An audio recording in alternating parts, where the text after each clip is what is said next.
പണ്ടൊക്കെ ഞാനൊക്കെ കേട്ടിട്ടുണ്ട് പക്കീർ പാപ്പ എന്ന് പറഞ്ഞൊരാളെ. അയാൾ ഇതേപോലെ ആയിരുന്നു. ഭയങ്കര അറിവുള്ള ഖുർആൻ എന്ന് വെച്ച് കഴിഞ്ഞാൽ ഭയങ്കര പാണ്ഡിത്യമുള്ള ആളായിരുന്നു. അത് മാത്രമല്ല അയാൾ ഹാഫിളായിരുന്നു ഞാൻ കേട്ടിട്ടുണ്ട്. അതുപോലത്തെ ഒരാളാണിത്. ഇതൊക്കെ നമ്മളെ നാട്ടിലത്തൊക്കെ മൂല്യന്മാർ ശരിക്കും ഇയാളൊക്കെ കണ്ടുപഠിക്കണം. നമ്മളെ നാട്ടിലത്തെ ചില മൂല്യന്മാരോടൊക്കെ ഇങ്ങനത്തെ സംഗതിയൊക്കെ എവിടുന്നെങ്കിലും എന്തൊരു ഖുർആൻ്റെ ഒരു ഭാഗം ചോദിച്ചിട്ടുണ്ടെങ്കിൽ അവർക്ക് ചിലപ്പം ഖുർആൻ എടുത്ത് നോക്കേണ്ടി വരും. അല്ലാന്നുണ്ടെങ്കിൽ പിന്നെ കിതാബുകൾ എടുത്ത് നോക്കേണ്ടി വരും. മനപ്പാടായിട്ടുള്ള ആൾക്കാരൊക്കെ കുറവാണ്. ഇന്ന് പല ആൾക്കാരും അവിടുന്ന് ഇവിടുന്ന് കുറേ അറിവും പഠിച്ച് വന്നിട്ട് യൂട്യൂബിലും അവിടെ ഇവിടെയും വന്നിരുന്നിട്ട് വലിയ വീരവാദം അളക്കുന്ന കുറേ ആൾക്കാരുണ്ട്.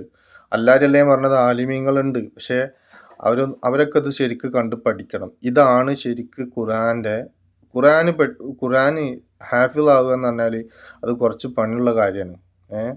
ഇതേപോലൊക്കെ ആയിട്ട് വന്നിരുന്നിട്ട് ആ ഖുർആനെ പറ്റിയിട്ട് മദ്ഹ് പറയുകയാണെങ്കിൽ നമുക്ക് വിശ്വസിക്കാം.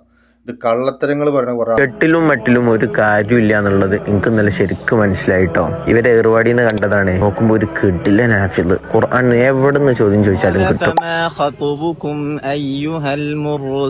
قالوا إنا أرسلنا إلى قوم مجرمين لنرسل عليهم حجارة من طين ولقد أرسلنا من قبلك في شيع الأولين وما يأتيهم من رسول إلا كانوا به يستهزئون.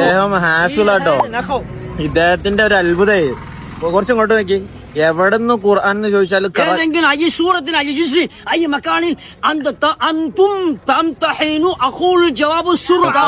اركبوا فيها بسم الله مجريها ومرساها وقال اركبوا فيها بسم الله مجريها ومرساها إن ربي لغفور رحيم وهي تجري. ഈ മൂപ്പര പേരും കൂടി നിങ്ങൾ അറിഞ്ഞില്ല എന്ന് വേണ്ട, കേട്ടോളി. اسمي بشير أحمد حافظ سراجي തിരുനെൽവേലി മേളപ്പാളയം.